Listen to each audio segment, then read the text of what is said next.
Boy, I am so excited. I can't even hold it in. Joining me on the show today is my good buddy Trask, aka GeekyChaoticness. Trask, welcome to the show. Thank you, Zack. Great to be here. Awesome having you aboard. So why don't you start by telling us a little bit about yourself? My name is obviously Trask. I'm a humongous movie buff, TV buff. I like collecting things such as Funko Pops. Anything nerd or geek related, I want it. Absolutely. I can contest your house is like a museum. There's always something cool and new to look at every time I go. Before we get into our film topic, I wanted to ask you a few questions just to get us started here. What are some of your favorite movie genres and why? Animation, because they can do anything. There's no limit. Comedy, everyone loves a good laugh. And sci-fi. Once again, no limits, but they have budgets. I always joke with you that you watch everything. Everything under the sun. I feel like every time I see you, there's a new show or movie recommendation. So, what have you seen this year that you would recommend? The Sandman, for sure. House of the Dragon. They're both sci-fi, fantasy, amazingness. And so far, they haven't let us down. Okay. Yeah. Off to a good start. Fingers crossed for a solid season. 2s. Do you have any hot takes on movies? Anything that you've seen that has a pretty big response that you just didn't get into for whatever reason? A few weeks ago, I saw The Fly for the first time. Yeah. And I was super excited. Jeff Goldblum, Gina Davis. I love both of them. And that movie just... no. Really? Yeah, like, I'm sure it was amazing at the time. But having seen both of them and stuff later, they come across so awkward with each other. And it just doesn't feel good. Didn't really hold up? No. Then, his whole transformation thing, just slow, disgusting. I mean, I can enjoy disgusting, but you got to make it a little bit more fun. Yeah, I haven't seen it, but I've heard nothing but good things about it. The one weirdo doesn't like it. Speaking of the one weirdo that doesn't like anything, that brings us into our topic for today. We are talking about Atlantis, The Lost Empire, which came out in 2001, directed by Kirk Wise and Gary Trousdale. I probably pronounced that wrong. If so, I apologize. But we're doing the best we can here. So Trask, you chose Atlantis. You told me it was your favorite Disney movie. Is that correct? Yes. Okay, why is it your favorite? What do you like about this film? It's between old Disney and new Disney. Old Disney, they're all beautiful musicals. They're amazing, but they're all just happy, heroes always win. And we've kind of circled back to that now, which I'm not complaining. Encanto is one of the best movies ever made. But that was the first time Disney was like, to me, the first one I saw that I remember seeing, it was like a grand adventure. Like, even as like a little kid, I loved anything to do with magic and stuff like that. I'd seen things about Atlantis before, so like I knew the myth. But like seeing a Disney movie just made it's real. The whole Atlantis is waiting. Atlantis is waiting. Yeah, almost like a fairy tale of sorts. In its own way, because yeah, you mentioned, Disney transitioning from the old kind of method of doing movies into the more modern age, I guess I would say. This was early 2000s. We had Tarzan, we had Meet the Robinsons, Atlantis, of course. We had Brother Bear, we had Chicken Little, which was kind of an oddball movie. I like it, but it doesn't come up ever.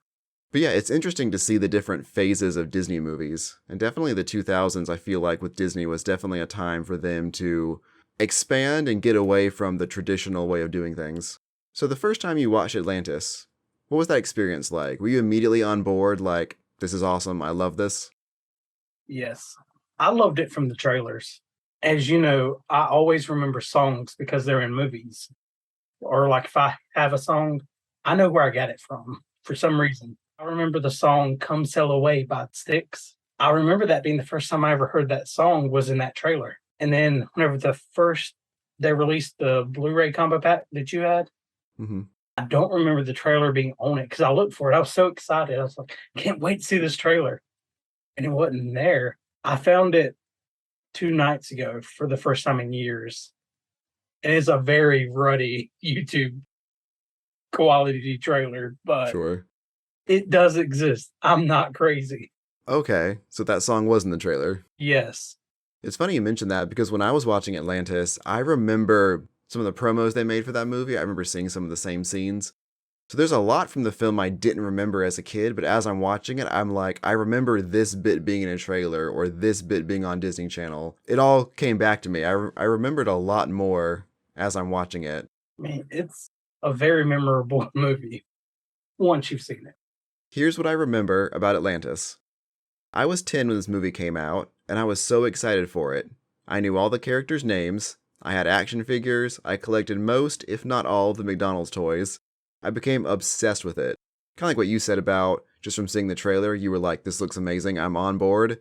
That was me. Like, the first image I saw of this movie, I was like, this is amazing, and I love it. And I became obsessed with it. I remember my favorite character was Vinny, the demolitions expert. I don't know why, he just was. Hey, look, I made a bridge. It only took me 10 seconds. But even though I was so excited for it, I didn't actually see it until it came out on DVD. So it might have been a year or two later, so I was probably 11 or 12. I don't remember much about the plot details, but I seem to recall most of the film being about the journey to Atlantis, not spending a lot of time in Atlantis once we got there. I remember feeling confused. Also, it freaked me out. I remember a lot of mystical, magical stuff going on, and I was not about it. Another detail I remember, at the end of the movie, Milo decides to stay in Atlantis with his girl instead of going home with his friends, and Kid Zack did not like that. He thought that was total BS. So in summary, what I remember was, a research team discovers Atlantis, mystical shenanigans happen, the team leaves, except for the lead who stays with his new GF. The end. What are your thoughts on past Zack's criticism? I wish that past Trask and past Zack would have met sooner. That's one thing, like with how you're raised, it's a bit different. You've told me a bunch of movies that I've laughed at you because they scared you as a kid. Yep. But like, whenever I was 3 or 4, my parents showed me Chucky. So our base levels are just not even comparable. So like, I can't fathom being afraid of Atlantis. But also as a kid, like even now, I mean, I'm obsessed with magic. Love magic, anything to do with magic. So like, that was one of the things that drew me into the movie. Yeah. And I don't remember watching a lot of, I know some cartoons I watched probably had magic in it, but I don't remember watching a lot of media when I was a small kid where magic was like at the forefront, Mm-hmm. But plus, past Zack was a scared kid. Like, everything freaked him out. So, I do like what you mentioned about it does depend on your background and what you're raised with. Definitely. So, I rewatched Atlantis, and I have my fresh new opinion on it. It didn't take as long as I remembered to get to Atlantis. In fact, I thought the film moved at a pretty good pace. I realize now, what I was remembering back then was feeling disappointed that I didn't get to see more of Atlantis as a thriving, robust city in action. But I know that's the point of the movie now. I mean, the Atlanteans have fallen on hard times, they need help returning to the days of glory, that's kind of the point of the movie. But I remember feeling disappointed that it ended with everything back in order, the city was more alive, and that was the end. But going into it, I feel like that might have helped. And I feel like I was able to understand the story a lot better and enjoy it a lot more. I thought the story was interesting. I thought the combination of 2D and 3D animation was stunning. I liked the characters. I think my favorite this time around was Milo. It's Michael J. Fox. He's back here. Love Michael J. Fox. There was a bit of slapstick humor at the beginning that I felt was a little bit out of place, specifically the scene at the beginning with Milo and the board members. He's trying to get to them and they're avoiding him. I felt like that was tonally a little bit out of place, just because the rest of the movie, while there is comedy throughout, and there are some really good jokes in the movie throughout, that scene in particular felt out of place. That almost felt more like an older Disney movie, which, again, we talked about this was kind of Disney's transition, but I feel like that scene specifically played more like a slapsticky old kind of cartoon, and the rest of the movie was more of a serious kind of tone. I'm biased because I love the entire movie, period. But I actually really like that scene. I don't like that it's slapstick, but I like that it shows just how low he is. But I can prove Atlantis exists. I do like the character moment with Milo for sure. Absolutely. I liked his character a lot. The film is not as freaky as I remember. I was not freaked out. No, not once. I was okay. I did not get scared. And now I understand Milo wanting to stay with Kita. You do swim, do you not? Oh, I swim pretty girl. Pretty good, pretty good. I get it. I get it. So that was my initial thoughts. A few other parts that struck me as kind of funny. There was a lot of red shirts on this team. There was a lot of people that died in this movie. They started off with like 500 people or something. And then it immediately goes down to like 20 or 30. Yeah, I thought that was crazy. I was like, this is a Disney animated movie and we're killing off everybody. And like the Leviathan attack scene is not like gentle. Like you see it crush pods and they explode. Yeah. People died. What were some of your other favorite parts or moments that stuck out to you? When Kita gets chosen by the entity to be the next host. Yeah. Like whenever she slowly comes down. Because like before that, you see her walk across the water. That's the international sign of, human has just received power. But after she actually fuses with the entity and comes back, like she's walking on air, like you see the water is bubbled away from her. And then the stones just start crashing around her. Like even now, like as a kid, it gave me chills, but even now it still does. That scene is epic. Yeah, it really is. And then whenever they get her back after she's kidnapped, I want to say turns on the Guardians, but that sounds stupid. Activates the Guardians. There you go. Like whenever they do the slap and the shield starts forming, and like you just see like that wide shot of Atlantis, water stops flowing and the lava like it's beautiful, man. Yeah, this film was really, really stunning. And I loved how they would have like 2D animated backgrounds, but then like 3D objects like ships or creatures, traveling in the foreground. I thought that worked really well. It was a cool blend of animation. It had a golden cast. Yeah, love Michael J. Fox. Kita is Cree Summers, the queen of voice acting of the 90s, 2000s. And I love the eccentric old man. That's Martin, Fraser's dad. Really? Yes. Leonard Nimoy is the king of Atlantis. I mean, he was incredible. Yes. And I mean, all the voice actors are great. I just don't really know them. I know Cookie, he's Ernest. Yeah. Like, that blew my mind. Yeah, that was Jim Varney. This was actually his final film role. Really? Really? Oh, R.I.P. I know. And he was Slinky Dog from Toy Story. Really? That's where I know him from. Also, found this interesting. Mike Mignola, who is Hellboy's creator, he worked on the film as a production designer. I knew that. Yeah, and knowing that, thinking about like the character designs, I was like, yeah, that makes sense. Also, whenever you were talking about like how you felt it took too long to get to Atlantis, the original cut of the movie it actually did.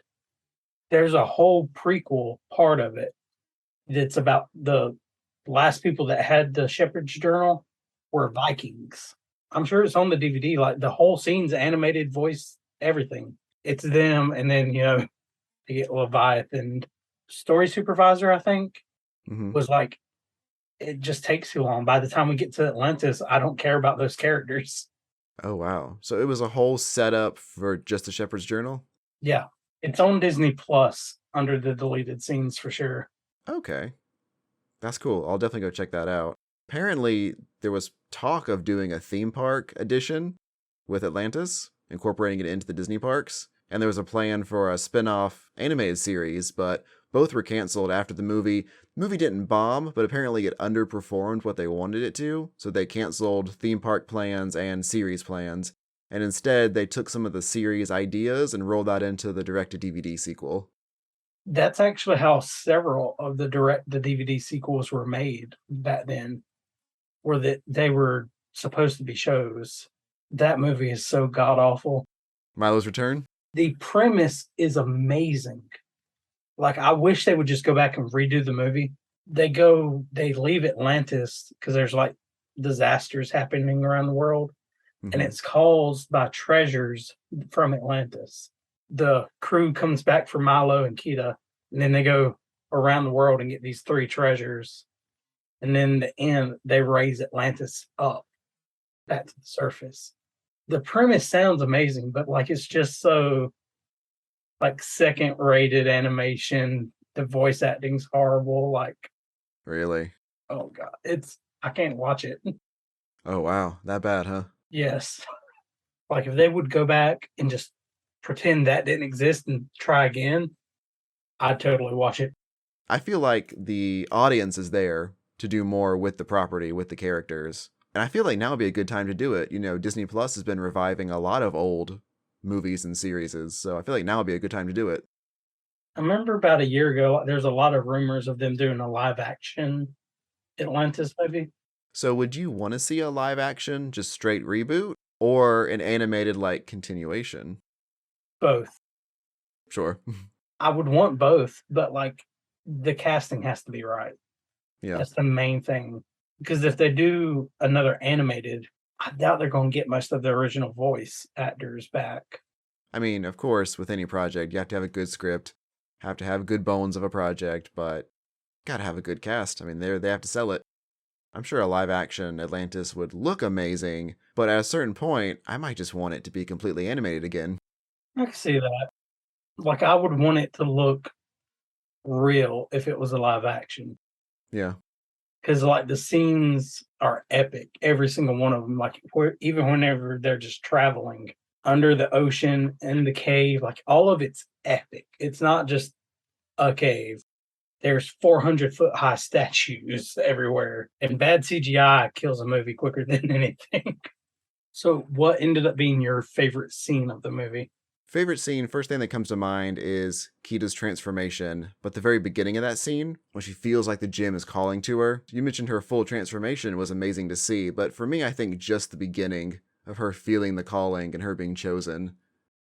I honestly just really enjoyed Milo just kind of bumbling around towards the beginning. I liked him meeting everyone. I loved him slowly winning their approval. Yeah. I love any scene that has the old lady. Yeah, what was her name? Oh, Mrs. Packard. Packard, there you go. Like, I feel like any scene she's in, she stole the show. Like, the ship is fighting the Leviathan going down, and she's talking to her sister or someone about the husband left, and they're That's just right. yelling at her to evacuate. She's like, no, I call you back. Packard, sound the alarm! And he took his suitcase? Marge, honey, I don't think he's coming back. Packard! I have to call you back. No, I'll call you. She was really funny. There was a lot of really good, dry, like, sarcasm in this movie that I appreciated. So, my final ruling, after revisiting it, has it been REELdeemed? Yeah, it has. Absolutely. 100%. I do like this film now. I'm on board, yes. Yeah, say a lot of the ones you've told me about blew my mind, but this one was on up there with like the top 5. Yeah. Well, Trask, once again, thank you so much for being on the show and talking Atlantis with me. Thank you, Zack. Pleasure being here. Absolutely. I'm happy it was REELdeemed because I would hate to tell you to your face that I hate your favorite Disney movie. It would have hurt. Mm-hmm. Thankfully, we can push past that. And I want to thank all of you for watching today's episode. Let me know down in the comments below, what do you think about Atlantis? Are you a fan? Yes, no, why or why not? I'd love to hear your opinions. Make sure to subscribe to the channel. There's a new episode of REELdemption every other week. So come back, don't miss an episode, and I will certainly appreciate it. Once again, thank you so much for watching. We'll see you next time at the movies. Take care.